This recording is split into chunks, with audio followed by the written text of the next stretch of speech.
Entonces vamos a presentar a nuestro presentador de hoy. Gerardo Blanco es ingeniero electromecánico y doctor en ingeniería eléctrica. Además es fundador del Grupo de Investigación en Sistemas Energéticos ICE de la Universidad Nacional de Asunción, en Paraguay.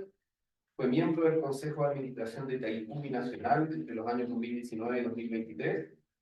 Y desde el año 2024, profesor asociado de la Pontificia Universidad Católica de Valparaíso, donde dicta cursos de mercados eléctricos y gerenciamiento de proyectos energéticos. Ahora sí, gracias. Gracias. Gracias, Daniel.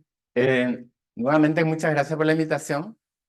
Gracias por la pizza también, que todavía no comí. Pero dice que, así como el aplauso de ustedes anticipa algo, que no sé si voy a poder cumplir, también paso a agradecer la pizza y espero que ustedes sí puedan cumplir eso. El día de hoy, la idea es reflexionar un poco sobre estos 4 principios, ¿sí? Que son, digamos, ideas y sobre todo una suerte de orden que vine desarrollando a lo largo de los años sobre el tema de energía y los desafíos que enfrentamos todos aquellos que queremos de alguna u otra forma contribuir con el sector energético de nuestro país. Primero que nada, me gustaría saber cuál es el background de ustedes. En función de eso también ajustar mi charla. Son todos estudiantes de ingeniería, de magíster. ¿Cómo estamos? Tenemos un mix de estudiantes de ingeniería en energía. Ingeniería en energía. De 4 años, algunos están comenzando el magíster. Tenemos ingenieros ya graduados, acá Matías. También allá, José María, ingeniero Bien. Excelente. Excelente. Entonces va a ser más o menos como profetizar a un grupo de sacerdotes, ¿verdad? Tratar de evangelizar a un grupo de sacerdotes. Va a ser fácil esto, ¿no? Pero tengo muchas preguntas para ustedes. O sea, les pido que me ayuden. Como les decía, esto no busca ser un postulado, no buscan ser postulados, sino que más bien buscan ser lo que dice la palabra, principio. ¿Sí? Es decir, es una idea disparadora que quiero compartir con ustedes. Y en el contexto de esto, ¿verdad? Y en el contexto también de lo que entiendo es un poco la misión y la visión de Centra, que es contribuir con el tema de la transición energética, que es probablemente uno de los desafíos más importantes que existe a nivel de humanidad para las próximas décadas. Tenemos 51 billones de toneladas de CO2 que tenemos que eliminar de alguna forma, o al menos compensar. De ahí venía el tema de la neutralidad del carbono. Y Chile ciertamente se pone una meta muy ambiciosa, que para el 2050 el país sea neutral al carbono.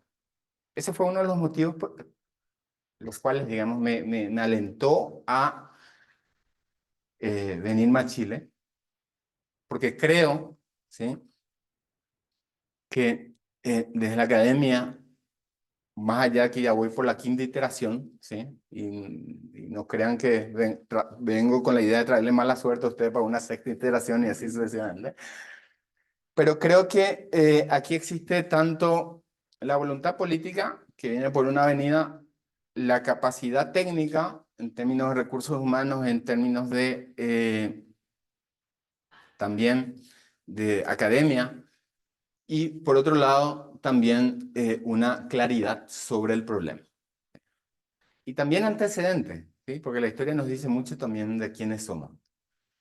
Y Chile, al ser el primer país en el mundo en constituir un mercado eléctrico competitivo en el año 2000, en 1982, si la memoria no me falla, tiene antecedentes de ser pionero en este tipo de cosas.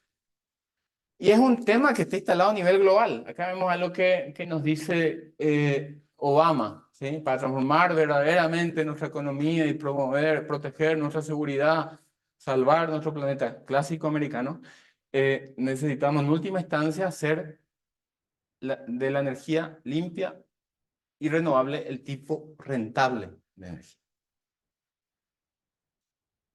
¿Sí? Y aquí ven que tiene una visión también bastante utilitarista porque habla de una rentabilidad. Pero, y la pregunta entonces que le traigo es, si la energía es la respuesta, ¿cuál es la pregunta?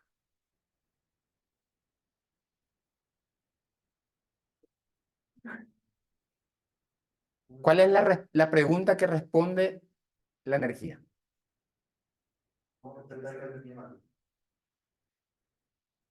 ¿Pero para qué?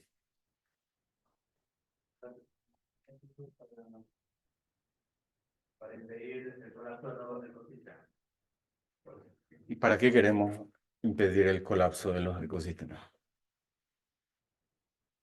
Para vivir. ¿Para qué queremos vivir?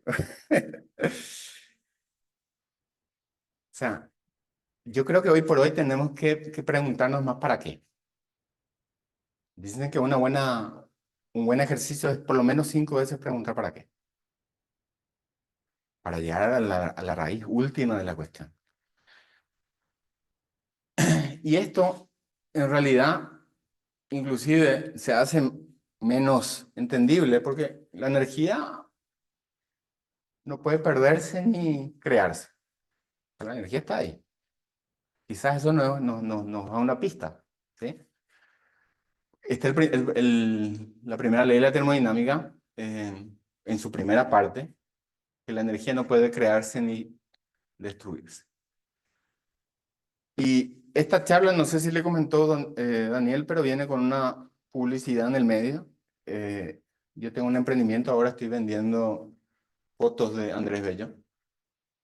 Y me dijo que iba a poder hacerle una propaganda, una publicidad a mi emprendimiento. Y cada fotito tengo ahí en mi mochila, cada fotito la vendo a 15 lucas. ¿Cuántos ustedes quieren? ¿Hay interesado? Vos me dijiste que iban a querer comprar, ¿verdad? ¿Eh? Y si les digo que la foto de Andrés Bello en realidad viene en este formato, 15.000 les sigue pareciendo caro.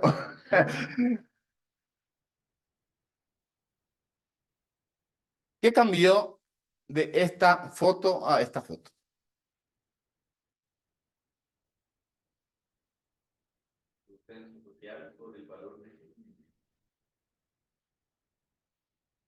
O sea, esto tiene valor no por el papel que está hecho, ni la tinta, ni inclusive el personaje, ¿verdad?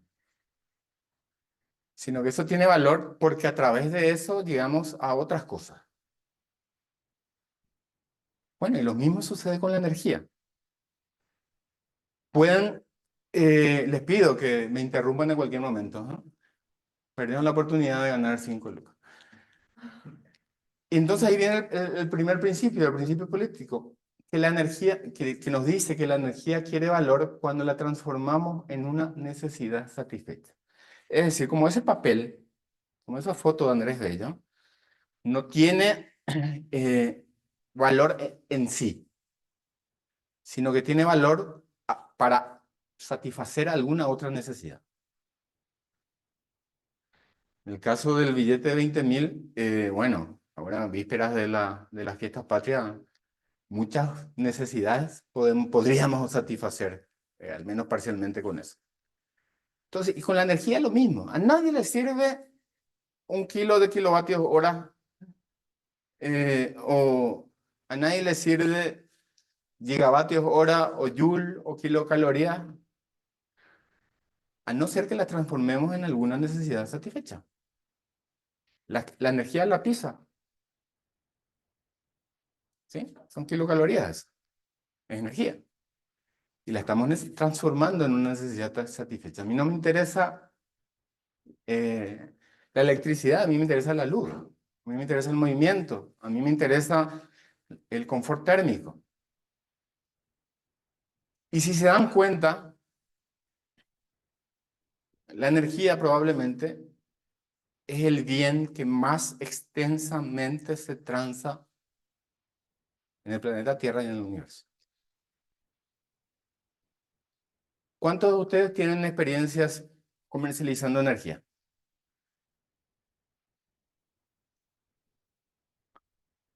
¿Cuántos de ustedes trabajaron alguna vez? ¿Estabas vendiendo energía? Estabas vendiendo energía. Eh, entonces, partiendo de esto, comparemos manzana con manzana. Entonces, un ejemplo que de cierta forma los traje un poquito del compatriota de ustedes que trata sobre el tema de complejidad económica, se llama César Hidalgo. Quizás alguno lo conozca. Está en Toulouse ahora. Comparemos manzanas con manzanas. ¿Cuál manzana satisface más necesidades? Dependiendo de la necesidad. Esta manzana cuesta 5, dependiendo de dónde compras, ¿verdad? Pero alrededor de 2 a 5 dólares el kilo. Esta otra manzana cuesta $7.000 el kilo. ¿Por qué esta manzana tiene tanto valor y esta no?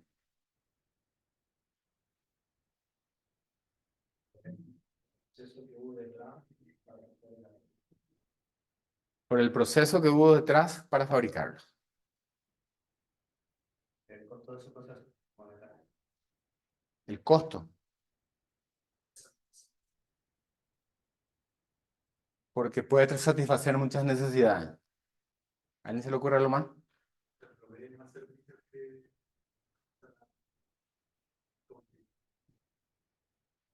Esto provee más servicios que esto. ¿Cuál es más compleja?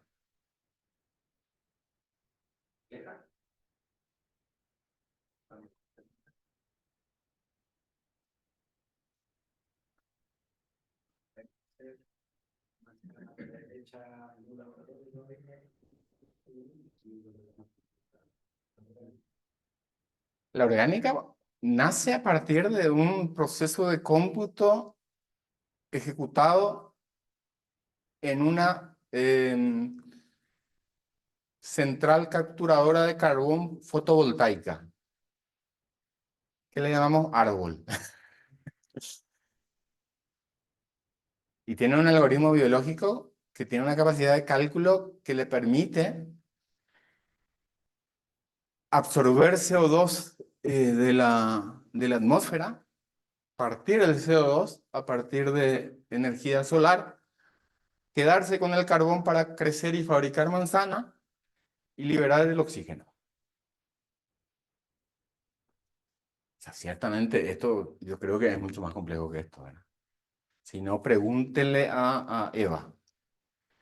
Sí. Es muy abundante el celular. Si salieran de los árboles colgando, sería de mismo precio. ¿Sí? No solo son necesidades, también hay deseos. Y ahora tenemos en ambos lados puré de manzana. ¿Cuál vale más? Este es puré de iPhone y este es puré de manzana.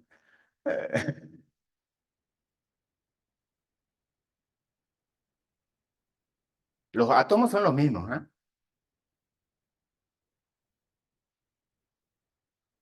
O sea, lo que a nosotros nos interesa en realidad no son los átomos en sí, ni siquiera son los servicios, ¿sí? Sino es la organización de esos átomos. El orden que emerge, y algo decía, bueno, esto es imaginación cristalizada. Esto existió primero en la cabeza de alguien y después en el mercado. Esto existió primero en el mercado y después le pusimos nombre. Y entonces, ¿qué es lo que a qué le estamos dando valor? Le estamos dando valor al orden. ¿Y por qué le estamos dando valor al orden?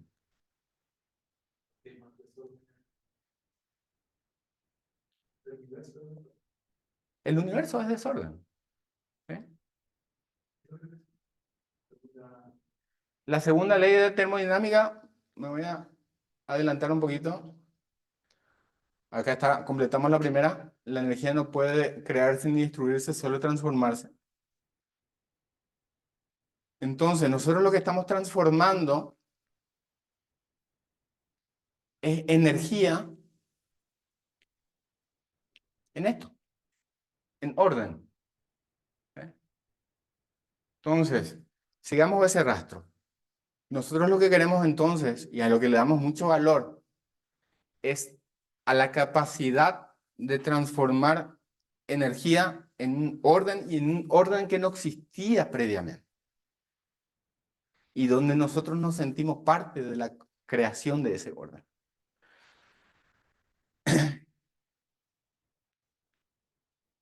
Eh, entonces ahí viene, y para esa información, ¿sí?, que es lo que capturamos allí, necesitamos plasmarla en algún tipo de estructura. ¿Sí? ¿Por qué? Porque las estructuras son las que, digamos, prevalecen, sobre todo las sólidas. Este es Schrödinger, Premio Nobel de Física 1933, escribió un artículo que se llamaba, el título bastante ambicioso, ¿qué es la vida?, decía.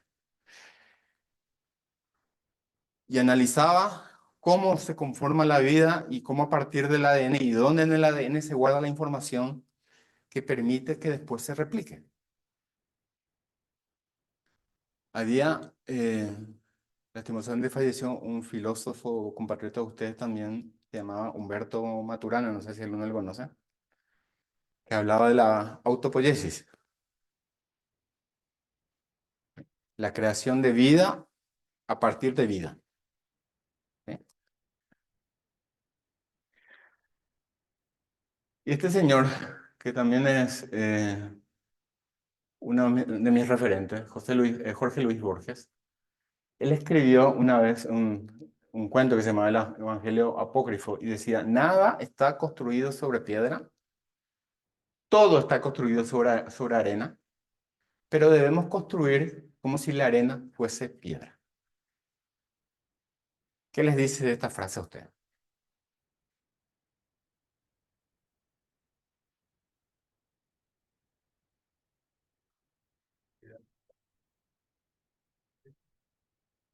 Haciendo eso no da en concreto más firme, sólido, robusto. Nosotros necesitamos escribir sobre piedra, pero en realidad todo es arena. En realidad, ¿eso qué nos dice? Eso nos dice que tenemos que, al menos desde mi interpretación, tenemos que convencernos de que las cosas cambian. Y que el cambio es algo bueno. Pero sin embargo, en esa transición entre un estado y otro estado, algo tiene que quedar plasmado. O por lo menos nosotros tenemos que actuar como si quedase plasmado.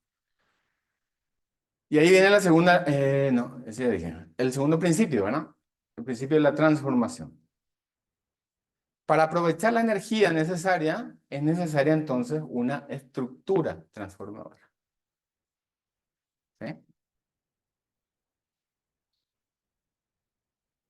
¿Qué es el iPhone? ¿Qué es el iPhone para ustedes? O un teléfono o un smartphone.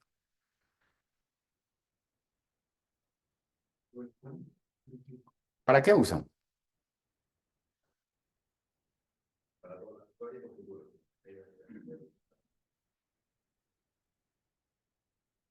Yo en dos palabras lo definiría como una estructura transformadora que nos ayuda a gestionar nuestro tiempo.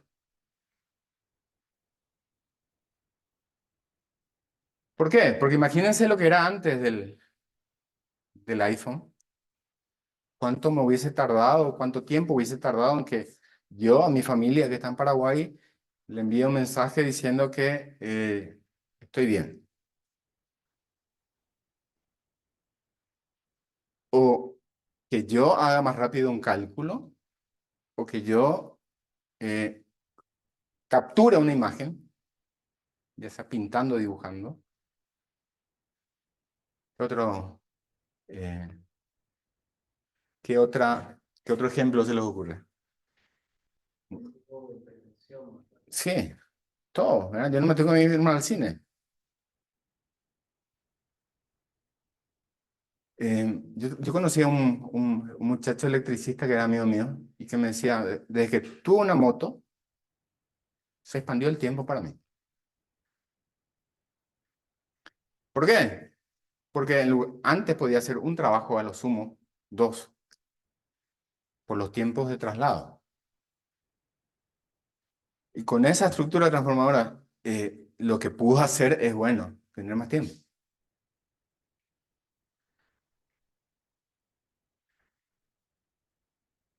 Pero dijimos que teníamos, bueno, voy a adelantar un poquito, quiero llegar aquí. Dijimos que teníamos la segunda ley de la termodinámica, que la energía no puede crearse ni destruirse, solo transformarse, ¿verdad? A veces no tengo dislexia. Entonces, si... no, perdón, acá hubo un error de copiar. En realidad, lo que, que nos dice la segunda ley de la termodinámica.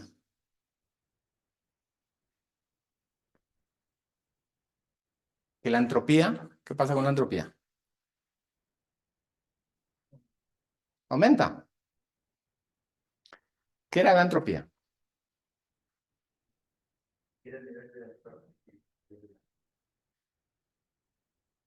Normalmente, en las clases de termodinámica nos enseñan eso, que es el nivel de desorden. O sea, que el universo tiende a evolucionar hacia un estado de mayor desorden. ¿Sí? ¿Y estamos todos de acuerdo con esa segunda ley o hay alguien que no la cumple? No es- En esta casa no se cumple la segunda ley de la termodinámica, decía Homero Simpson en un capítulo. ¿Qué nos dice? Que una vez que nosotros mezclamos café con leche, podemos tener café con leche. Pero desde un café con leche, de una taza de café con leche, yo no puedo tener café y leche. Que todo aquello, ¿sí? eh, y había un chiste que decían que el clima es mala gente, ¿verdad? Porque si tenés algo caliente, te lo enfría y si tenés algo frío, te lo calienta. Es decir, estamos evolucionando hacia condiciones no precisamente de desorden, sino que hacia escenarios promedio o más probables. ¿Sí? ¿Y cómo crece la información entonces? Primero, pongámonos de acuerdo. ¿Ustedes creen que la información está creciendo o no?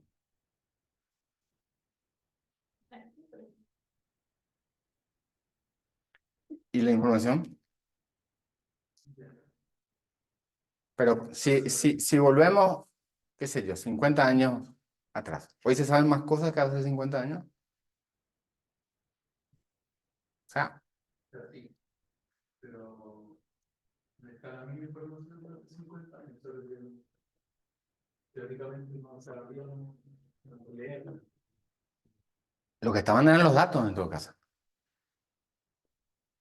Porque siempre tenemos que diferenciar lo que es dato, de lo que es información, de lo que es conocimiento, de lo que es sabiduría. Dato es aquello que tenemos a mano y que existe. Información ya es el dato procesado. ¿El conocimiento? ¿Qué es?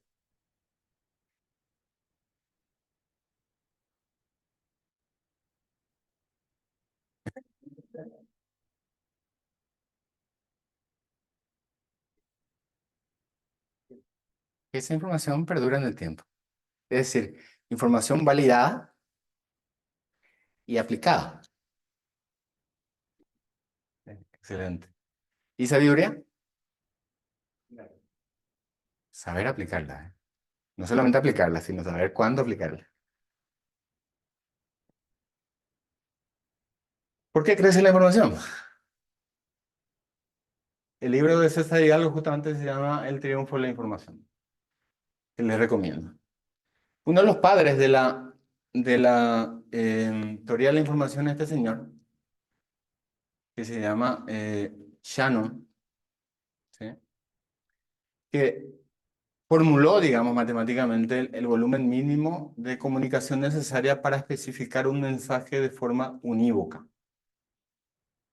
Esto es cuántos bits necesitamos para poder desencriptar un mensaje. ¿Sí? ¿Y qué son los bits? Los 1 y 0, ¿verdad? ¿Sí? Esos son los bits. Supongamos que tenemos un tweet, que ahora ya no se llama más tweet, ¿verdad? Un posteo en X. Tengo que actualizar mi presentación. Tenemos un posteo en X y tengo 42 caracteres. ¿Cuántos bits necesito para poder desencriptar ese mensaje? Es decir, si los bits son 1 y 0, podríamos aproximarlos a una respuesta, a una pregunta cuya respuesta es sí o no. ¿Sí? ¿Cuántos bits necesito para desencriptar un tweet? ¿Cuántas preguntas sí o no? Tengo que adivinar cada letra. ¿Por qué 5? ¿Por qué? O sea, el primer carácter, ¿qué preguntaría?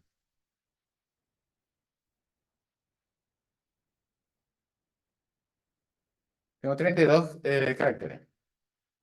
Entonces, yo quiero, pongámonos la meta de adivinar la primera letra de mi mensaje. ¿Cómo adivinaría esa letra? ¿Cuál sería una estrategia? Si tengo 32 letras, le podemos asignar números, ¿verdad? Y al asignarle números se facilita ¿qué? Que yo pueda preguntar, ¿la primera letra es mayor o menor que tal número? ¿Cuál sería el primer número? ¿Cuál sería la primera pregunta? Si tengo que adivinar un número entre 1 y 32. Claro, la mitad. ¿Sí? Y entonces ya, la mitad ya eliminó. Si me dice mayor, entonces ya me quedo entre 16 y 32. ¿Sí? Y así me voy de vuelta partiendo mitad, mitad, mitad, mitad. Y llegamos a las 5 preguntas que dijo mi compañero. 5 preguntas por cada carácter. 240 caracteres. Es decir, que necesitamos 1200 bytes o 1200 preguntas. ¿Sí? Esto incluso se puede mejorar ¿cómo? Sí, y no solamente con heurística, sino con más datos. ¿Sí? Por ejemplo, si me doy cuenta que una letra es una Q, ¿cuál es la siguiente? Una U. ¿Sí? Entonces tengo una probabilidad markoviana, clase de transición, entre una letra y otra. ¿Sí? Y finalmente, esto se puede formular como un valor esperado. ¿Sí? Un valor esperado, donde está la probabilidad por el número de preguntas. ¿Y por qué logaritmo? Porque a medida que crece el mensaje, 32 era 2 a la 5 es 32. O sea, el número de preguntas crece exponencialmente. Y ahí viene el logaritmo. Y esta es la ecuación de la entropía de Shannon, que la hizo después de nuestro amigo Boltzmann, Ludwig Boltzmann, que trabajó en la entropía, pero prácticamente es la misma ecuación. Es una constante por un logaritmo de una función. Cuenta la historia que cuando Shannon escribió esto y quería publicar, le preguntó a Einstein qué nombre cómo le llamaba, ¿verdad? Le mostró y le dijo, y llamala entropía, total, eso nadie entiende.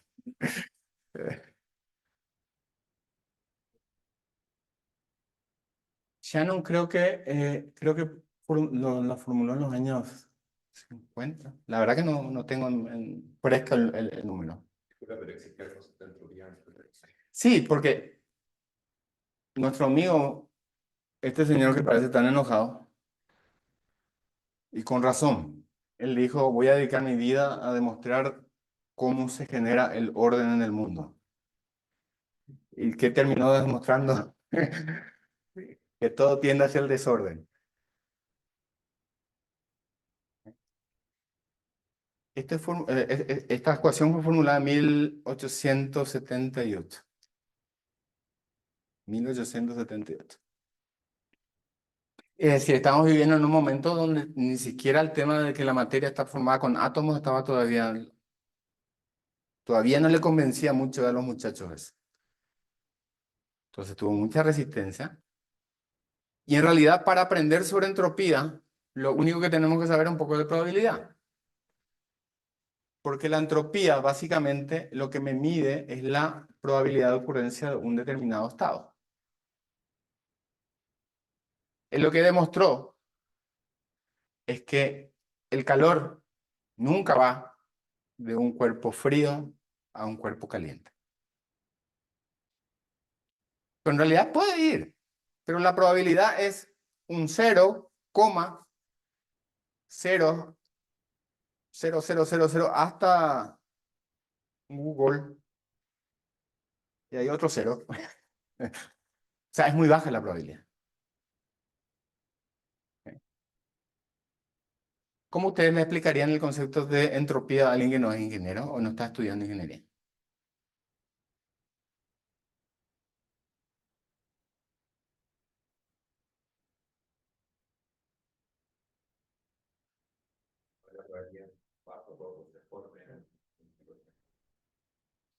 Lo más sencillo inclusive. Supongamos que tengo un dado.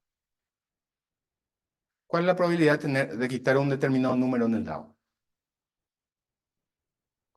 Consideramos que ese número representa un estado.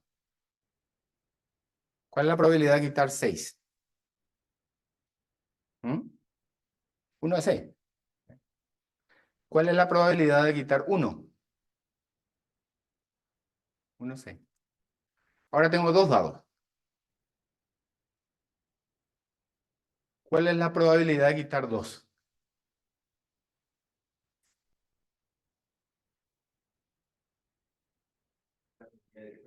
Quitar 2. Tirando dos dados.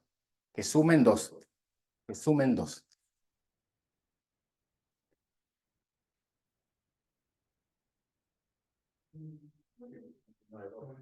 1 sobre 12, ¿eh? Fíjense. ¿Cuál es la probabilidad de quitar 7? Es más alta. ¿Por qué es más alta?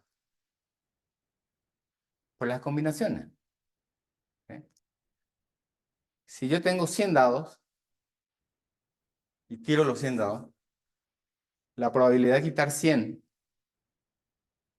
es bajísima. ¿Eh? Y la probabilidad de quitar, no sé cuánto será, ¿verdad?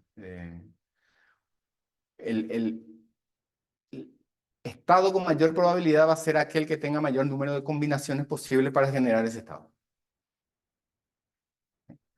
Yo tengo un recipiente con gas separado por una membrana, tengo gas acá y tengo vacío aquí. Levanto eso. ¿Qué va a pasar con el gas? ¿Se va a quedar solamente en un lugar? todo en una mitad o se va a mover todito hacia la otra mitad y va a dejar vacío allí? No.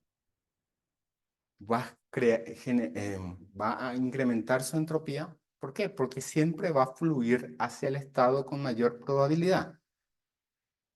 ¿El estado con mayor probabilidad cuál es? La combinatoria de que una partícula esté en todos los lugares. ¿Eh? ¿Y a qué viene todo esto? Que estamos hablando de crear orden.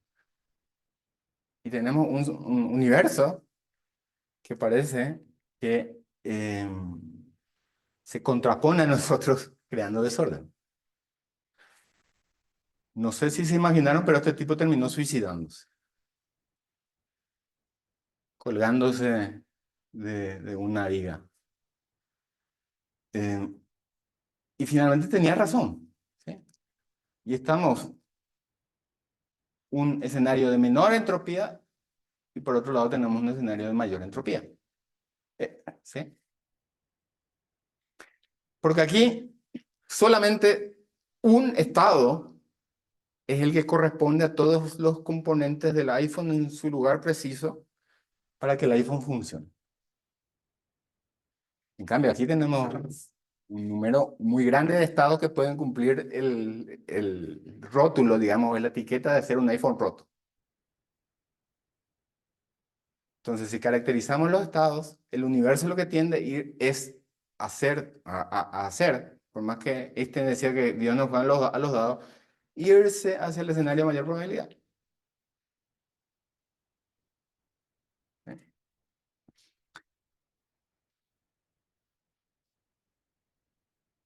Y entonces, esto fue una gran incógnita. Bueno, ¿cómo se genera entonces el orden? Hasta que apareció este señor, se llama Ilya Prigogine, ¿sí? Él eh, es ruso, pero se nacionalizó belga, se mudó a Bélgica y hizo gran parte de su carrera en Bélgica, después también en Estados Unidos. Y fue premio Nobel de Química en el año 1977. Y él decía, o sea, él dedicó su vida a demostrar cómo se generan esos escenarios de menor entropía. Y básicamente a lo que llegó y desarrolló la matemática que probaba que era así, es que la información surge de manera natural en estados estacionarios de los sistemas físicos que están dejados en equilibrio. ¿Cómo puede ser que el orden emerja del caos encima? Y lo que sucede es que, punto uno, el sistema no es un sistema aislado. Es un sistema que intercambia energía con el entorno. A partir de ese intercambio de energía, la estructura, que le llamamos estructuras disipativas, son capaces de recibir esa energía y emitir también energía, pero creando orden en el medio. ¿Cómo eso es posible? Si tengo un sistema abierto, que recibo energía acá y sale la energía por el otro lado. ¿Cuánta energía entra y cuánta energía sale?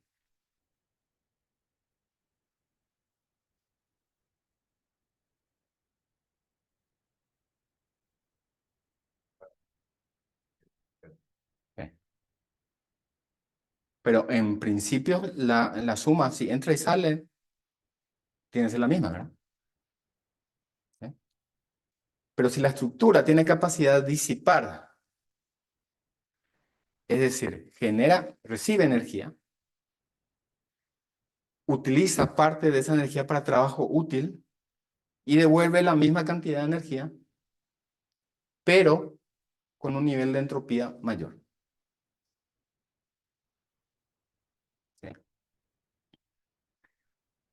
¿Sí? ¿A eso se refiere con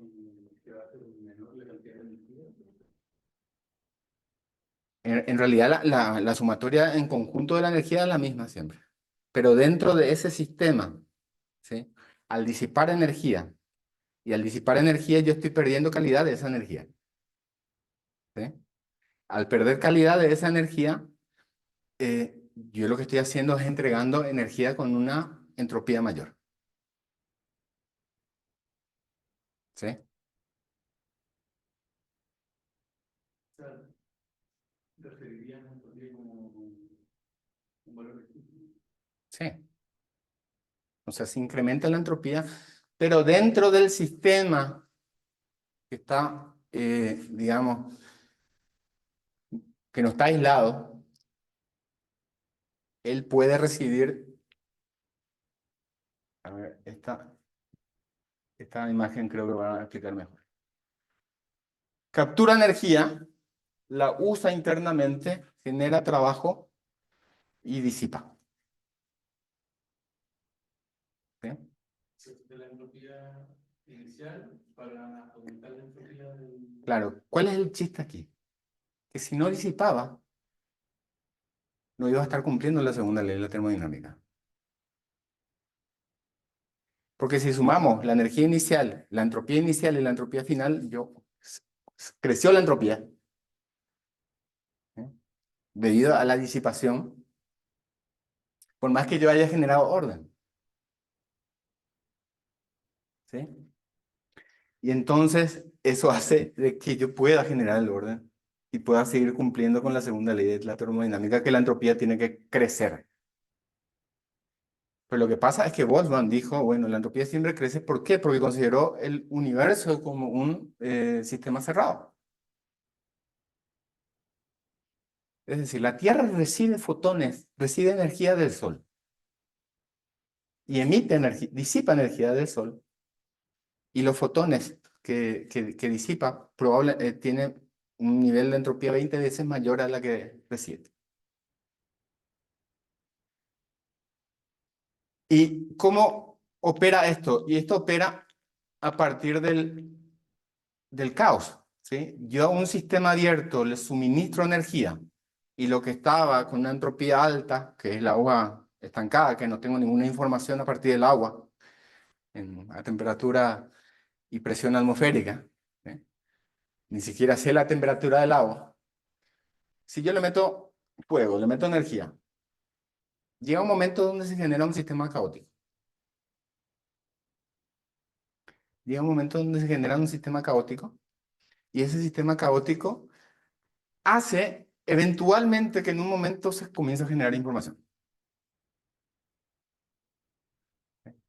¿Cuándo? Cuando comienza a hervir. ¿Qué información tengo aquí? La temperatura del agua. ¿Sí? Entonces, cualquier cosa se entiende mejor si le ponemos como ejemplo a perrito, a cachorro. Aquí tenemos un sistema caótico. Recibimos energía del exterior, que es la leche. Y nuestro sistema caótico se va organizando y se termina creando un movimiento helicoidal.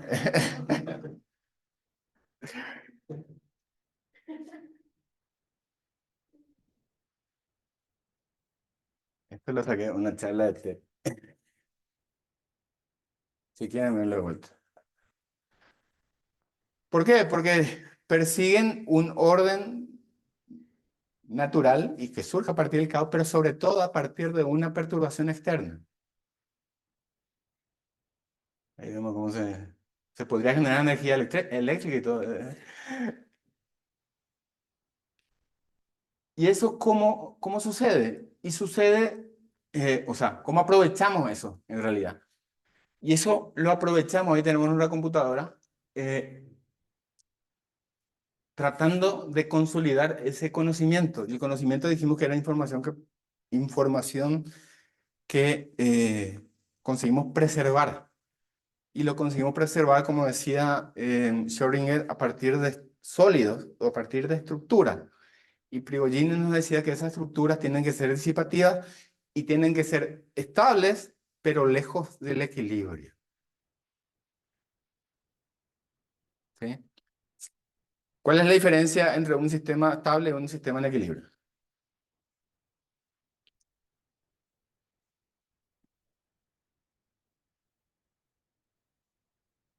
Ya, el individuo recibe, Una perturbación.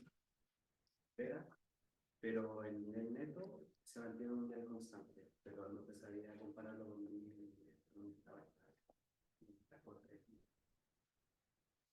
Un sistema estable es un sistema que puede variar las propiedades del sistema incluso, pero lo hace de manera periódica. Un sistema en equilibrio es aquel en el cual todas las propiedades de ese sistema prevalecen en el tiempo. la cantidad de agua que sale, la misma que llega la Ahí tenemos un ejemplo de una estructura disipativa. Una bañera con agua, con el tapón, está en equilibrio y estable. Quitamos el tapón, se comienza a generar el remolino, ¿sí? Que es así o así, en función de qué lado del ecuador está. Y ese remolino es información, pero no es estable. O sea, ese sistema del remolino no es estable. Pero si yo tengo información, yo puedo quitar correlación entre las velocidades de diferentes partes de las partículas del remolino, digamos. Y si yo quiero transformar esa información en conocimiento, yo tengo que, tengo una hija de 9 años, eh, o no es Ana, ¿cómo era? Elsa de Frozen, congelar la bañera, y que la bañera se quede en hielo y ahí tengo información, ahí tengo conocimiento. ¿Sí? Es decir, yo necesito considerar que el orden se crea a partir de sistemas, de estructuras que disipan, porque al disipar yo puedo incrementar la entropía y no que no se enoje Boltzmann, y al mismo tiempo utilizar parte de esa energía como trabajo útil para generar orden. En este momento seguramente se están preguntando, ¿y esto a qué tiene que ver con macroestructuras y macrodecisiones? Y ahí viene entonces el tercer principio, que el crecimiento del orden y el desarrollo de las sociedades se basan entonces en macroestructuras públicas. Si yo quiero generar orden en algún tipo de estructura humana, tiene que ser una estructura disipativa y tiene que ser una estructura que no esté aislada del medio. ¿Sí? Entonces, yo tengo que olvidarme de los transitorios y ir a transiciones. ¿Sí? Yo tengo que ir de lo micro a lo macro. Y voy entonces de sistemas lineales a sistemas complejos.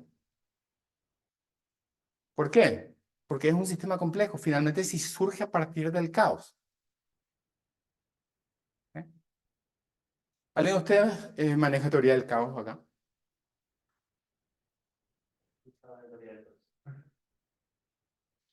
Bueno, la teoría del caos básicamente, un marcador acá.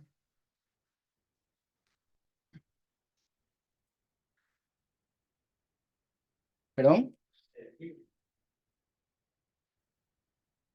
El clima.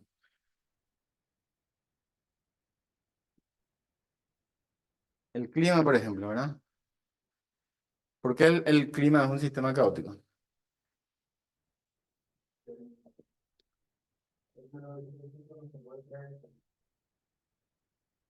Una ligera perturbación en cualquiera de los elementos, por más ligera que sea, causa grandes variaciones. ¿Perdón? El efecto mariposa.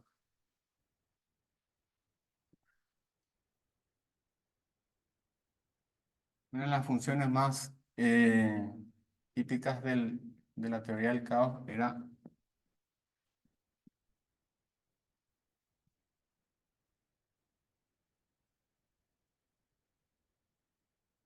esta. que es simplemente una variable que crece con un determinado valor, ¿sí? Una determinada tasa, ¿sí? Si esto lo dejamos solamente así, esto va a crecer infinitamente, exponencialmente. Pero consideramos que el ecosistema constringe probablemente, por ejemplo, la población de cachorritos. ¿Eh? No puedo tener infinitos cachorritos, entonces considero de que el sistema constringe. Y si esto se eleva demasiado, entonces aquí esto lo disminuye. Esto hace, y pueden después hacerlo en MATLAB si quieren, si tengo acá la tasa y voy haciendo un análisis de sensibilidad de la tasa, lo que pasa con X es que comienzan en un determinado valor y después se estabiliza. ¿Sí? Y siempre se estabiliza a una determinada X estable. ¿Ya? Ahora, si para los diferentes tipos de R nosotros trazamos la X estable, nosotros lo que vamos a tener es, vamos a tener crecimiento cero o incluso negativo para tasas negativas, después cero y después va a comenzar a crecer así. O sea, esta estabilización se hace cada vez, a medida que aumenta R, cada vez más arriba. Y la teoría del caos lo que demuestra es que llega un punto donde esto se bifurca. ¿Sí? Esto se bifurca. Después llega a otro punto y se vuelve a bifurcar acá, y se vuelve a bifurcar acá, y se vuelve a bifurcar acá.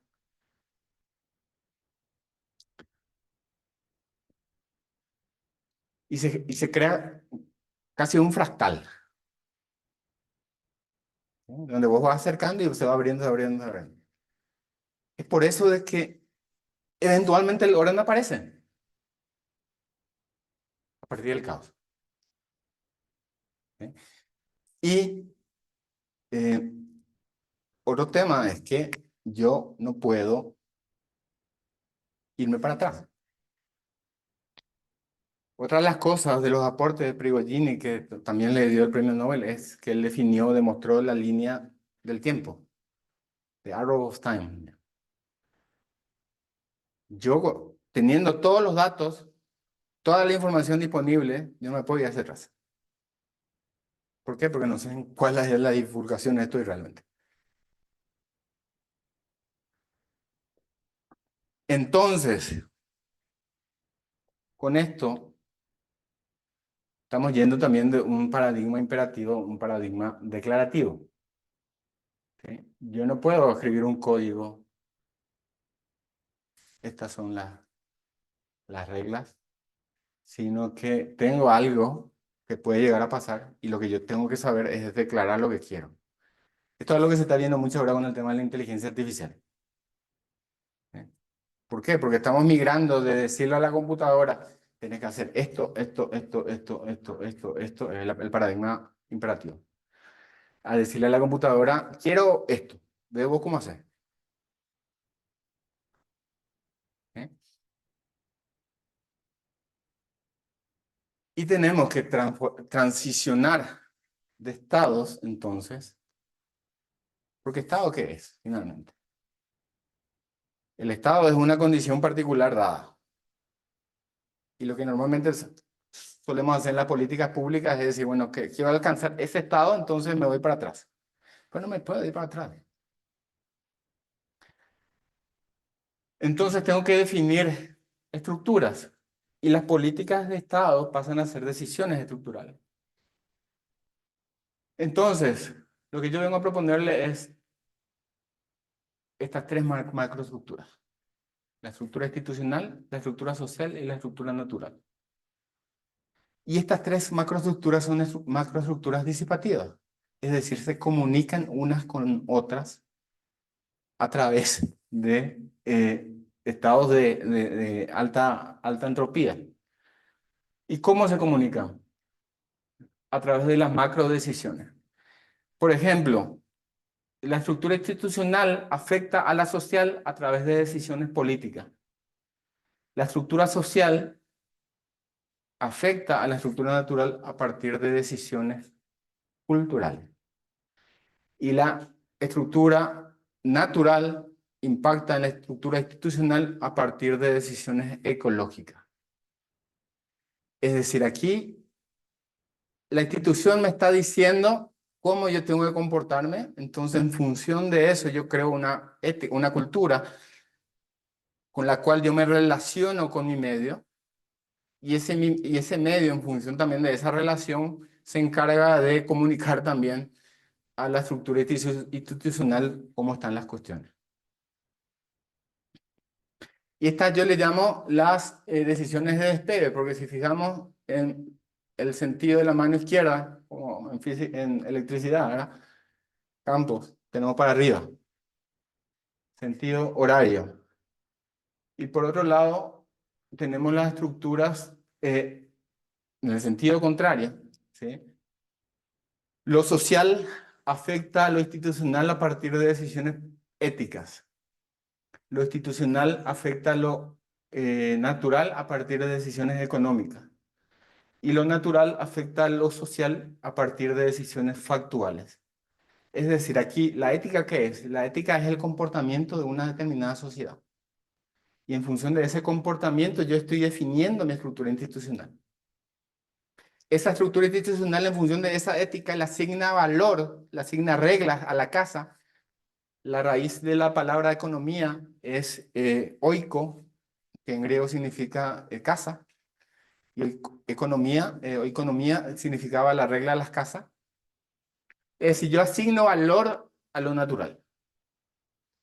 Y lo natural se encarga de afectar mis decisiones éticas, digamos, a partir de decisiones factuales. Es decir, yo digo, ¿saben qué? En mi ética no funciona la ley de la gravedad. Yo salgo de un quinto piso, salto y la naturaleza se va a encargar de hacerme entender que la ley de la gravedad no es algo de lo cual puedo escapar. ¿Sí? Por más ético que yo considere eso, ¿eh? Entonces, ¿cómo podremos analizar ese tipo en el contexto de las sociedades y neutrales del carbón y sobre todo el sector energético? Aquí tenemos un gobierno energético, el consumidor productor en mi estructura social y las fuentes energéticas en la estructura natural. Mis macro decisiones políticas son política energética, regulaciones, planificación, monitoreo e información. Las decisiones culturales es uso, operación, tecnología, inversiones, expansión, ajuste, conocimiento. Y las ecológicas, ¿sí? Reserva, emisiones, regímenes hidrológicos, potenciales, integración, datos. Es decir, fíjense, aquí tenemos de lo natural a lo institucional datos. Lo institucional procesa de alguna forma y la transforma en información. Y lo social es lo que transforma en conocimiento. En el sentido inverso, tenemos las decisiones éticas, comportamiento, las elecciones, la organización, todas las protestas y demás también están acá, ¿verdad? Las decisiones económicas, valoración, la arquitectura del mercado, los precios, gestión de los recursos naturales, apropiación, conservación. Y de lo natural a lo estructural, que dijimos que eran las decisiones factuales, los recursos, vienen condiciones de vida, alimentación y satisfacción de necesidades. Con esto, ¿a dónde quiero llegar? Que nosotros, nuestras incidencias dentro de lo que es la creación de orden dentro de nuestra sociedad, debemos contemplar la interacción entre estas estructuras. Porque podemos tener lazos de retroalimentación que se refuercen, es decir, que comiencen a crecer, donde aquí tenemos el uso por un lado aquí y la satisfacción de necesidades aquí, ¿verdad? Más satisfacción de necesidades, más uso, y esto se retroalimenta positivamente, se autorrefuerza y esto tiende a crecer exponencialmente. Y tenemos problemas cuando tenemos variables infinitas, ¿sí? Donde tenemos un determinado nivel de recurso dado. Y por otro lado, también tenemos dinámicas donde tenemos una situación de autobalanceo. Aquí. Donde tenemos más regulación, menos uso, ¿sí? Más reserva. Entonces, esto como tiene un más acá, menos acá y más acá, por la teoría del sistema dinámico, esto tiende a autobalancearse a un determinado nivel. Y tenemos que tomar en cuenta de que en cualquier punto de estos pueden aparecer las bifurcaciones. Entonces, si consideramos esto como una travesía, ¿sí?, de despegue y de aterrizaje, para la preparación tenemos que ser conscientes primero que nada de nuestras macroestructuras. La travesía, es decir, tenemos que despegar con suficiente fuerza y tenemos que tener también los frenos listos para el aterrizaje. Y aquí tenemos que considerar la dinámica, ¿sí?, cuando queremos ya habitar, digamos, el nuevo ecosistema. Y ahí aparece la última ley, que las macrodecisiones de las macroestructuras crean el orden y la sostenibilidad. ¿Por qué?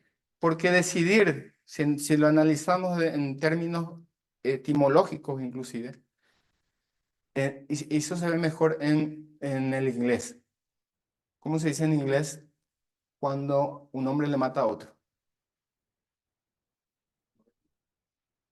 Homicidio, ¿cómo se dice en inglés? Homicide. Suicidio. Decidir. O sea, cuando decidimos estamos matando algo. Tiene la misma raíz que es caedere del latín, que significa matar. Cuando decidimos estamos matando algo. ¿Y qué estamos matando? Las otras alternativas. ¿Sí? Es decir, nosotros estamos queriendo generar un conjunto que en su totalidad vaya matando alternativas, y con ese, digamos, con esa disminución de alternativas yo voy generando también escenarios de menor entropía. ¿Sí? Y todo esto está un poco en el marco de una iniciativa que tenemos en la PUCB que se llama, que estamos iniciando, que se llama Carbon Law 2050, ¿sí?, donde lo que buscamos, y justamente ahí viene la palabra Carbon Law, no solamente porque es L y es Chile, ¿verdad? Carbon Law en inglés significa también el papel carbónico, ¿verdad? No sé si aquí le dicen papel carbónico, el papel este que le pones para escribir y que traspase la otra, calco. Los gringos le dicen carbon law, porque es el carbón abajo, ¿verdad? Carbon copy. Entonces, aquí las decisiones que tomamos en una capa impactan a las de abajo. ¿Sí? Y lo que nosotros tendemos, y eso también lo digo haciéndome a culpa, porque también tuve la oportunidad de participar en formulación de políticas energéticas, vemos lo institucional, lo social y muchas veces lo natural como compartimentos estancos, sin diálogo entre ellos, que hace que finalmente cualquier iniciativa que uno pueda llevar a proponer adelante fracase. ¿Sí? Este señor es un escritor uruguayo que se llama Eduardo Galeano y que tiene una frase que me gusta mucho que dice: somos lo que hacemos para cambiar lo que somos. Porque primero que nada tenemos que ser conscientes de lo que somos y después, en una segunda instancia, tenemos que hacer algo para cambiar eso que somos. Y finalmente esa acción termina definiendo de vuelta lo que somos. Y ya termino. Entonces, iniciamos con el tema de la revolución energética y la revolución, y yo creo, ¿sí?, que lo que necesitamos nosotros es una revolución energética. Nosotros necesitamos un renacimiento energético. Que así como en el periodo histórico del Renacimiento que apareció luego de una época de oscurantismo, nosotros tenemos que volver a renacer, no solamente generar una revolución, que la revolución normalmente es partir de un punto para llegar de vuelta al mismo. Y como final, les quiero dejar una frase en guaraní que decía mi abuelo, al cual no tuve la suerte de conocer, que está un poco vinculado con lo que decía Eduardo Galeano, y que se lee Pemo Putimbara, Baera la Pendera Pere, que significa limpia tu camino. Mi papá siempre nos decía que, mi abuelo siempre les repetía esto, que limpien su camino. Eso significa que, ¿cómo? Eso es guaraní. Eso significa que nosotros tenemos que ser conscientes que tenemos que consumir energía para generar senderos de menor entropía que finalmente generan un poco más orden en nuestra vida. Si transitamos caminos limpios, probablemente no vamos a generar nada nuevo. La novedad surge y se genera a partir del caos. Bueno, estoy abierto a preguntas.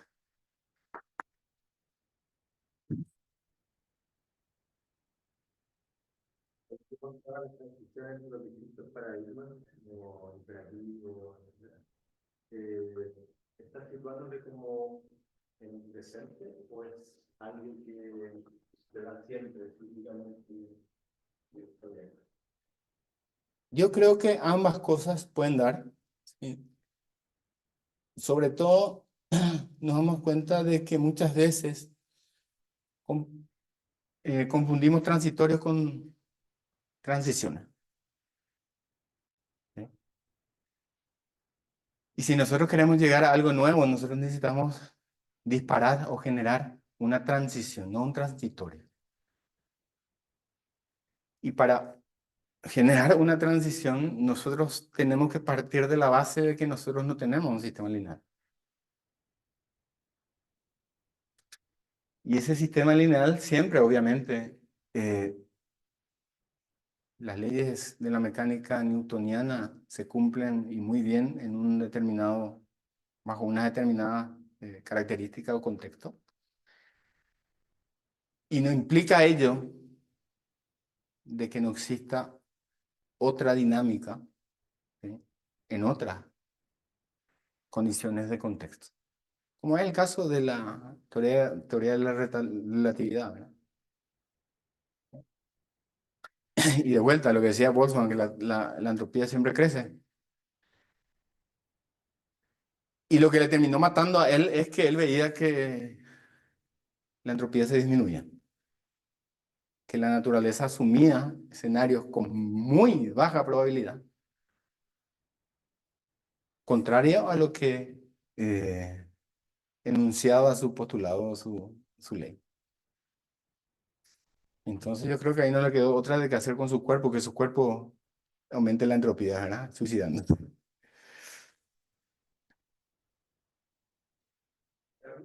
Sí. Como otra perspectiva, siempre es como una forma distinta de mirar el Sí. problema. Entonces, Permiso. la presentación y toda la motivación hay que oír. Ah, Yo entiendo una parte que dice tú, y no puedo ver una analogía a esto de que vamos desde un modelo imperativo a un modelo declarativo. declarativo. Y eso tiene un correlato en la programación, Sí, pero también en cómo diseñamos la transición. exacto. Estamos acostumbrados a generar la ruta al 2040 y vamos Sí. pasando las decisiones, al año siguiente tenemos que hacer esto, después esto, el proyectos de ley, y vamos completando una trayectoria. Pero si uno ve un poquito, y yo resueno mucho con lo que mencionaste, que estamos en un sistema complejo, que en realidad las decisiones no nos aseguran la trayectoria por la que estamos. Entonces entiendo que lo que sugiere es cambiar la perspectiva y dedicarse a hacer un diseño estructural o un diseño institucional que abarque más, ampliar el diseño institucional, que involucre el sistema social, el sistema ecológico y el sistema de gobierno institucional, ¿cierto? Como esa es un poquito la propuesta de avanzar hacia allá. ¿Y cómo lo hacemos? ¿Cómo se iniciativas de esto? ¿Cómo se operacionaliza? Sí, el tema de la formulación de políticas de Estado o sea, el problema parte en que son políticas de Estado. Y al definir un Estado, yo no tengo condiciones de saber que voy a llegar a este Estado. Porque dijimos, con mínimas variaciones en un sistema caótico, en un sistema complejo, yo me voy a otro lado. Es una historia que siempre me gusta compartir de una situación que se dio en India. En India hubo un tiempo donde abundaban estos señores que tocan la flauta y sale la víbora cascabel. Y la cantidad de víbora cascabel que había generó un problema de salud pública. Entonces dijeron, vamos a tener que hacer una política pública para controlar esto. Entonces generaron un incentivo, ¿sí?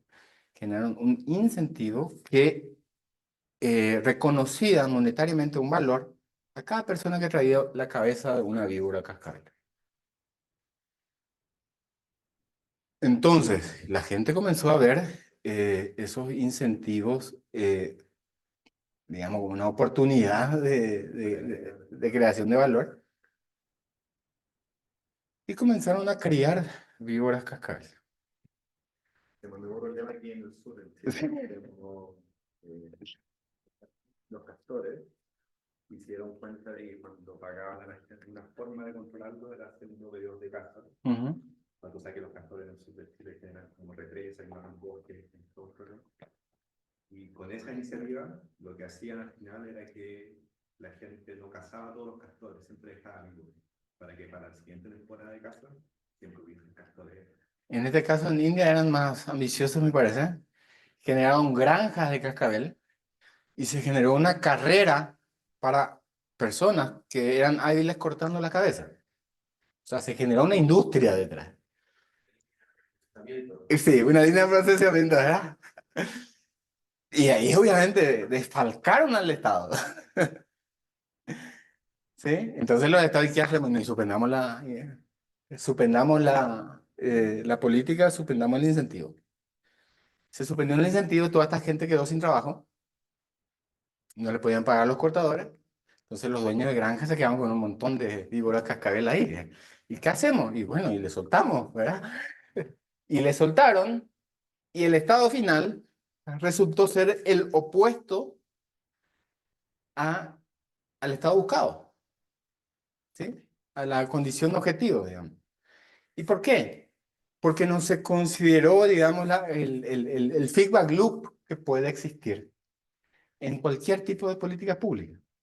Y estamos hablando de cuestiones complicadas porque estas son sistemas de ecuaciones diferenciales no lineales, ¿verdad?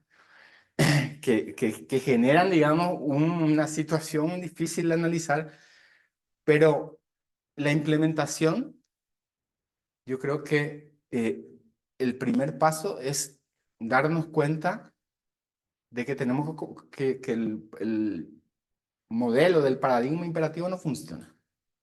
Es decir, yo voy a llegar acá y no sé cómo. Hay un libro que es non-fiction, que es muy conocido, que se llama Hábitos Atómicos. ¿Alguno de ustedes lo leyó? Y él dice, creo que James Clear, creo que se llama el autor, y él lo que dice es que si yo quiero generarme un hábito, si yo quiero generarme un hábito, yo no tengo que ponerme como meta, yo quiero ser saludable. Ni yo quiero bajar de peso, ni yo quiero, ¿qué otra cosa puede ser? Correr un maratón. Sino que yo tengo que tratar de generar el hábito sobre la acción, no sobre el objetivo. Es decir, yo soy una persona que corre.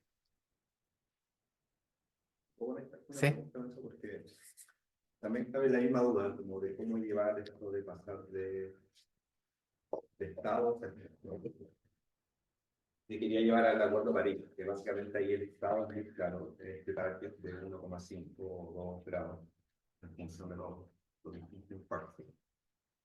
Y después se generó la estructura. Después dijeron, ya, ¿cómo hacemos para que esto sea posible? No se generó la mejor estructura que varios deseaban, pero se generó un hábito, que son los NDC. Sí. En este sistema, ¿tú crees que esa estructura del Acuerdo de París está como en esta línea o está muy volcada al Estado? Yo te diría que ese tipo de iniciativa siempre está en alguno de estos puntos. ¿Sí? El problema es que no consideramos el resto. No consideramos ese feedback loop que hay, porque aquí esto tiene un retorno también aquí, ¿verdad? Lo institucional toma decisiones políticas, ¿sí? Lo institucional toma decisiones políticas y lo social le responde con decisiones éticas. ¿Sí? Y ahí viene un problema del huevo y la gallina. ¿Quién viene primero, lo político o lo ético?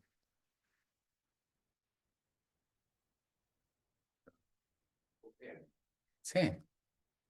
Acuerdos de comunicación, no hay como una dirección. Y en ese sentido, yo creo que aquí lo importante, me parece a mí, es, primero que nada, darnos cuenta de que estamos ante un sistema complejo, ya no un sistema lineal donde tenemos un estado en donde queremos llegar y entonces ahí nos vamos hacia atrás eh, tomando decisiones. Nosotros tenemos que tomar decisiones, es casi teoría de juego en cierta forma, ¿verdad? Porque yo tomo una decisión y tengo que precautelar que la contraparte va a tener una reacción a esa. Es acción y reacción. ¿Eh? Es acción y reacción. ¿Leían el libro Sapiens de Harari? ¿Sí? ¿Por qué el Homo sapiens es el rey del planeta Tierra? De las otras especies de seres vivos tiene la capacidad de organizarse y trabajar colectivamente, a diferencia de otros que pueden ser más individuales. ¿Y cómo? Sí, exacto. ¿Por qué? Porque el ser humano, el Homo sapiens, es la única especie que fue capaz de generar no solamente una realidad objetiva o una realidad subjetiva, sino que una realidad intersubjetiva. La realidad objetiva es estas decisiones factuales, ¿verdad? Que yo tomo la decisión y sucede. Incluso si yo no creo. La realidad subjetiva es yo dejo de creer y deja de existir. Yo creí hasta los 10 años en el viejito Pascuero y después dejó de existir. Spoiler alert. No, y las intersubjetivas son aquellas que yo dejo de creer, pero eso no significa que deja de existir. ¿Cuál es un ejemplo de una realidad intersubjetiva? La estampita de Andrés Bello. ¿Sí? Todos creemos en el dinero. Y si yo hoy un día me levanto y digo, yo no creo más en los dólares no van a perder su valor, ¿verdad? No sé que yo sea Warren Buffett, ¿verdad? Pero la misma cantidad de tinta usamos para imprimir los billetes de $100 y los billetes de $1. La misma cantidad de papel, la misma cantidad de tinta, pero valen diferente. Y ese valor se lo asignamos intersubjetivamente, generando estas ficciones que llama Harari, estos mitos, estos imaginarios colectivos, que nos permiten que cooperar. Y esos imaginarios colectivos son los que conforman finalmente estas decisiones éticas. ¿Sí? Y decantan a través de lo institucional en decisiones económicas. ¿Sí? Y eso va evolucionando también en función de la cultura. ¿Sí? ¿Por qué? Porque anteriormente mis decisiones culturales eran que está bien tener esclavos. ¿Sí? Entonces las instituciones generaban una decisión económica para ponerle valor a esa persona. Y eso cambia. Y volviendo a lo de los hábitos atómicos. lo que dice James Clear es focalizarnos en eliminar las fricciones de las acciones que queremos generar hábitos. ¿Sí? Si yo quiero salir a correr a las mañanas, de lo posible yo tengo que dormir equipado. ¿Sí? Para eliminar todas las fricciones. Y después comenzar a generar acciones y disparadores de acciones. Y ahí viene toda la teoría también de Richard Thaler y compañía con los nudges. ¿Sí? Hoy voy a ponerme como meta subirme a la cinta. Una vez que me subo a la cinta, bueno, ya no tengo casi fricción, bueno, voy a hacer 5 minutos. Y así sucesivamente. Es decir, focalizarnos en las decisiones, finalmente. No tanto en el objetivo. Y lo que yo creo que normalmente, sobre todo en la parte de políticas públicas, y con desafíos tan grandes como es el tema de una sociedad neutral al carbón, podemos llegar a no conseguir lo que buscamos es si nos focalizamos solamente en el objetivo. Yo escribí un libro de política energética donde te decía, lo primero que tienes que hacer es desarrollar la visión de dónde querés llegar, después en función de eso es tu objetivo y después en función de eso es tu plan de acción. Y decía que había que monitorear y ajustar y demás, pero en realidad hoy me planteo si qué viene primero, el objetivo o la acción. Porque somos lo que hacemos para cambiar lo que somos. Si no hacemos nada, no cambiamos nada. Y probablemente no somos nada. No sé si, y como les dije, tengo todavía muchas dudas sobre esto, también por eso quería compartir con ustedes para ver si me dan un poco de luz en algunos temas, sí. Esto es un postulado tuyo. Sí, Claro, esto conecta mucho con filosofía. sí, Y bueno, sí, y no tan antigua, y es como una perspectiva que trae filósofos, trae poetas, y los tipos parecen estar como todos apuntando en la misma dirección, ¿no? O sea, esto traspasa la energía de forma de vida. Yo lo comparto. La duda que me queda es dónde está el punto de acción. En mi perspectiva, después de reflexionar mucho tiempo sobre este tipo de cosas, me da la impresión de que para tener una acción ambiental de sostenibilidad efectiva, hay que ir a la educación, sí, casi de la primera infancia. Y siento que hay una acción climática más relevante, porque eso es lo que cambia el hábito. sí, Y al final lo que queremos es convertirnos en una sociedad sostenible. No queremos tener un suministro de energía sostenible y seguir siendo una sociedad con comportamiento poco sostenible, porque cualquier tecnología que creemos la vamos a saturar rápidamente, ok, nos vamos a quedar en 50 años más, nuestro comportamiento poco sostenible, de crecer, construir, va a alcanzar cualquier límite. Y después de, no sé si comparten un poquito, que creo que la acción climática más relevante que no se está haciendo es en educación. sí, Ese es el que va a resolver el problema en 30 años. Estamos pensando en meta de 30 años. Bueno, tenemos que pensar en la gente que va a estar tomando decisiones y que va a estar viviendo y consumiendo, que va a ser responsable de las emisiones, que va a estar realizando las actividades que son responsables de las emisiones en 30 40 años. Y eso es la gente que está en el jardín infantil, en la básica, y siento que hacemos tan poco en eso. sí. No solo los niños, sino que los padres, las madres que lo educan. Es decir, claro, exactamente. Todos.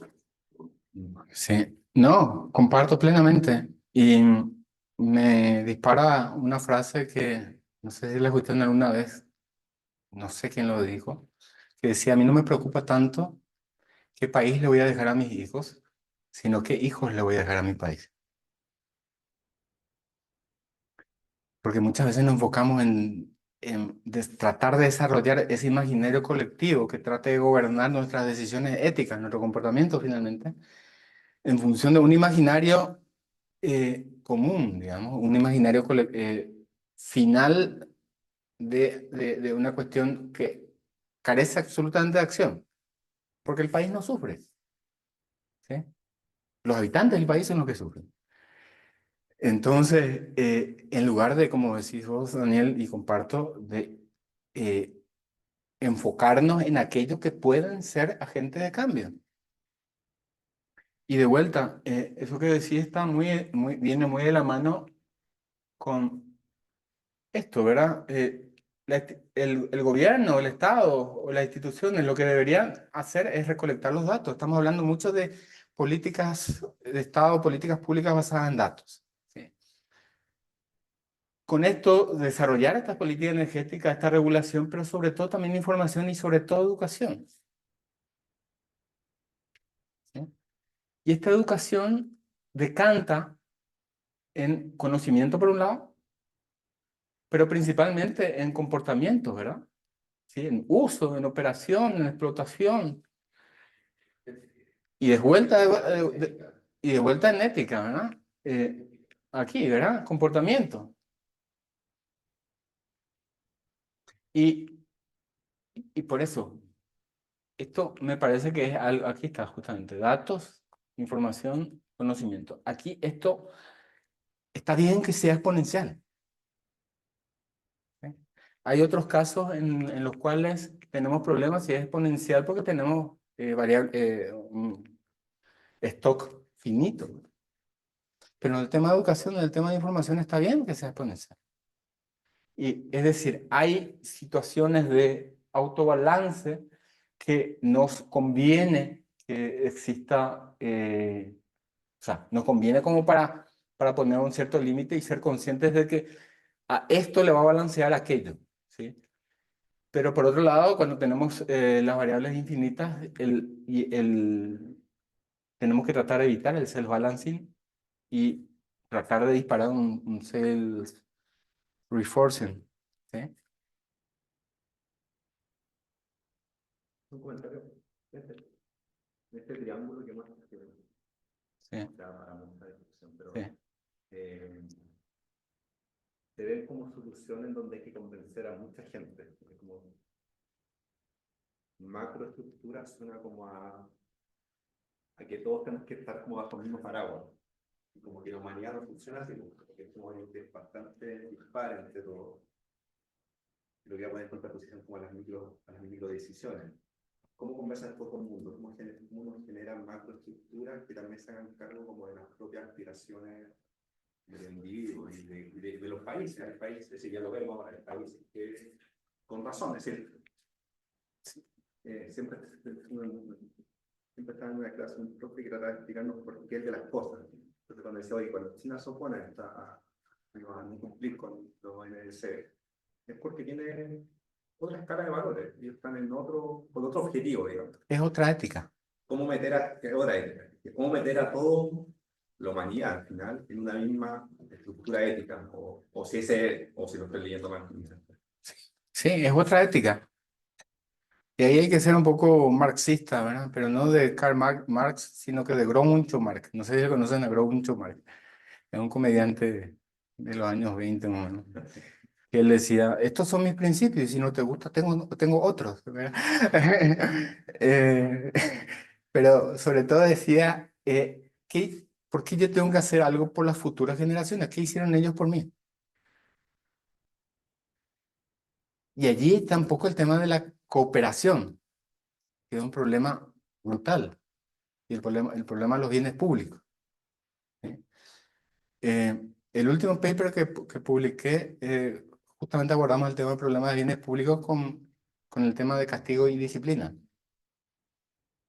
Y básicamente lo que aquí ya emerge, digamos, es una situación en la cual nosotros tenemos una gran disparidad y por eso, diferentes decisiones éticas. ¿Sí? La palabra ética viene de esto, que significa costumbre, ¿verdad? O sea, para un árabe es ético casarse con 7 mujeres, para un occidental probablemente no. O sea, lo ético es diferente a lo moral.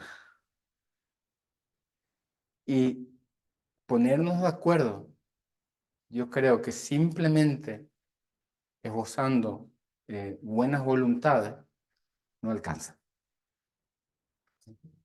Porque ahí tenemos un problema de bien público. ¿Sí?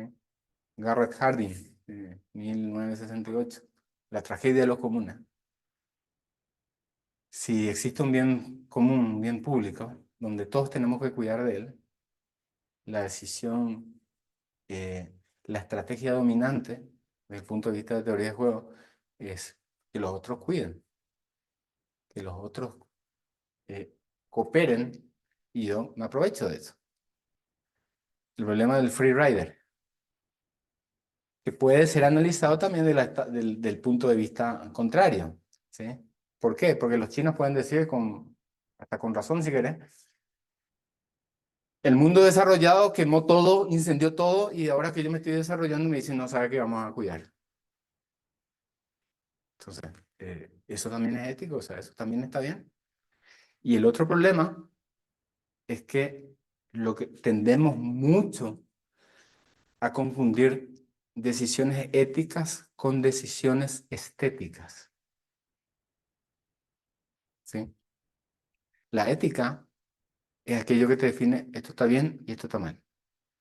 La estética es aquello que te define esto es lindo y esto es feo. Normalmente, o sea, puede darse que lo lindo no sea bueno precisamente y que lo feo no sea malo. Y desde esa perspectiva, esto es un problema que yo lo encuentro absolutamente desafiante, y sobre todo porque es un sistema complejo que lo primero que tenemos que hacer es reconocer esto no es sencillo.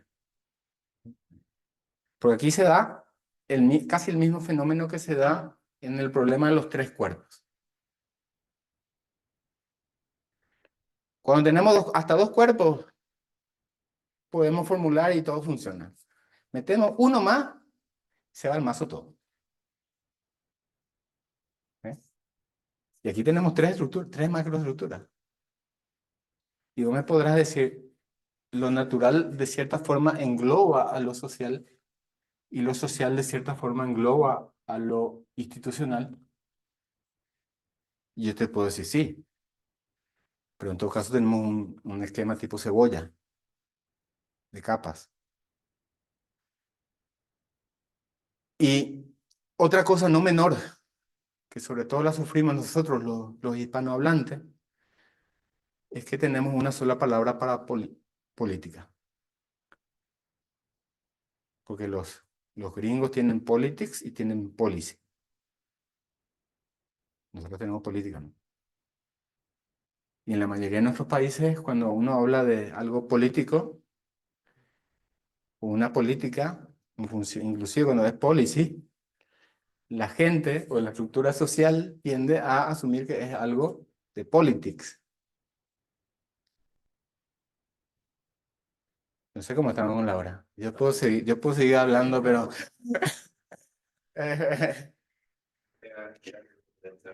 Motivante. Está saliendo de la caja un poquito. Démosle un aplauso a Gerardo.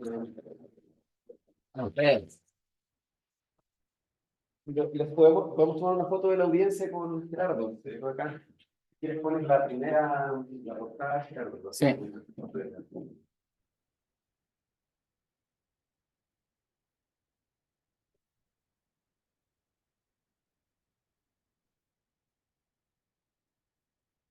Ya. ¿Te pones a él también? Podemos.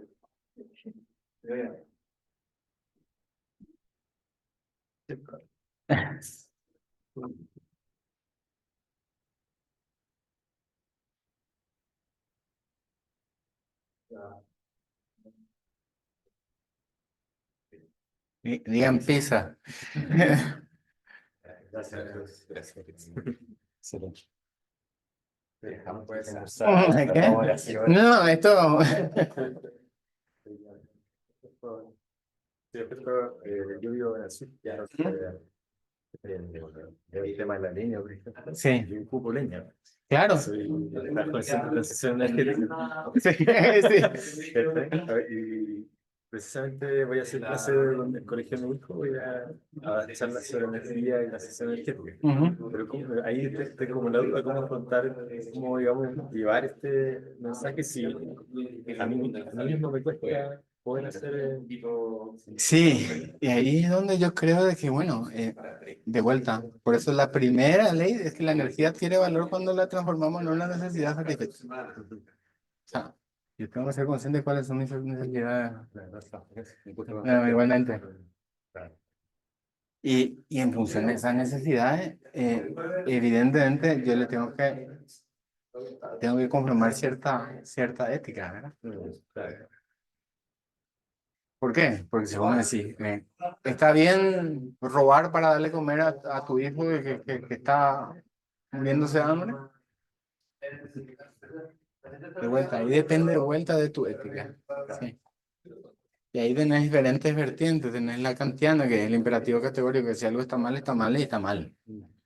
Pero yo creo que el mundo no es kantiano. Siempre me trato de inclinar más hacia una ética aristotélica, ¿verdad? Que es el justo medio, ¿verdad? O sea, la virtud se diferencia de los vicios porque están en el medio, ¿verdad? En los extremos están los vicios. En ese sentido, bueno, me gusta la filosofía, me estudié Kant. Siento que estamos volviendo como un poco a la ética de los filósofos más originarios, digamos, más clásico. más clásicos. Ajá. ¿Será que también hay una... Yo te preguntaba como, históricamente,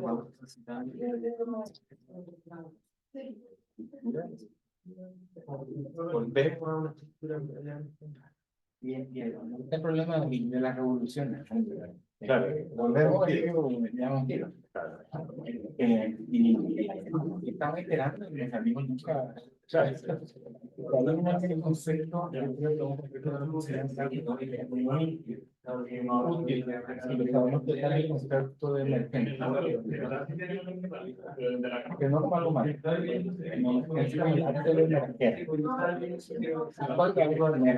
Cuando vence una inercia o una resistencia, así, es cosa que el estatuto no tenga. Para eso muchas veces yo siempre le voy a lo importante mata. Entonces, si quieres hacer algo inteligente, la única forma de confirmarlo, si quieres hacer algo importante, la única forma de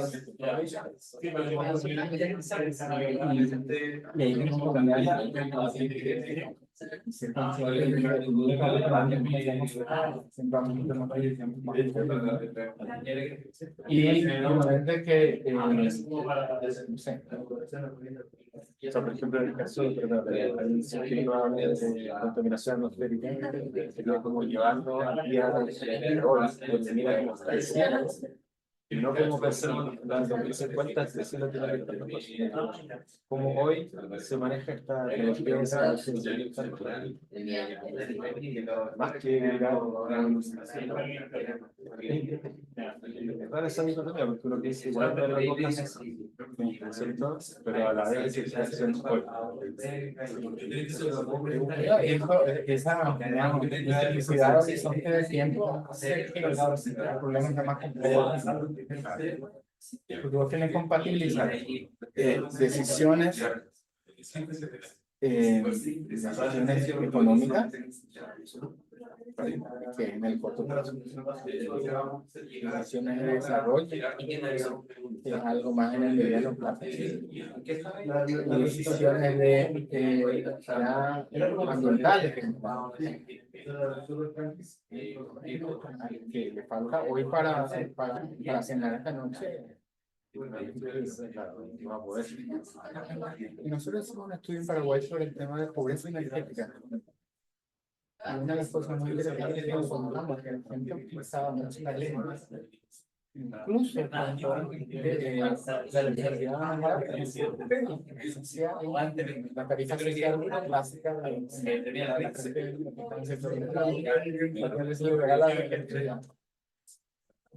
pero que decía, y cuando hablábamos de él, decía, ¿por qué no pasa?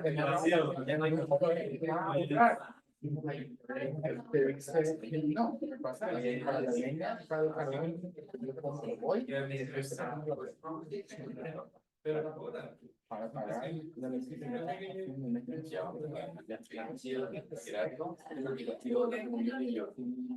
Te voy a dejar acá. Para poder ir. Ya. Oye, bueno, me hubiera gustado que tuviéramos más tiempo para conversar después, pero Claro. no, la próxima yo te puedo ir a visitar a Valparaíso. Organizamos algo, ¿sí? Ajá. Sí, organizamos algo. Si no, también no tengo problema en ir acá. Ya. Quizás una comida. ¿Has visto a Rodrigo Moreno? Ya. Lo vi relativamente poco antes de la programación. Ya. Es más, me dijo que eso sabe bien, lo hizo.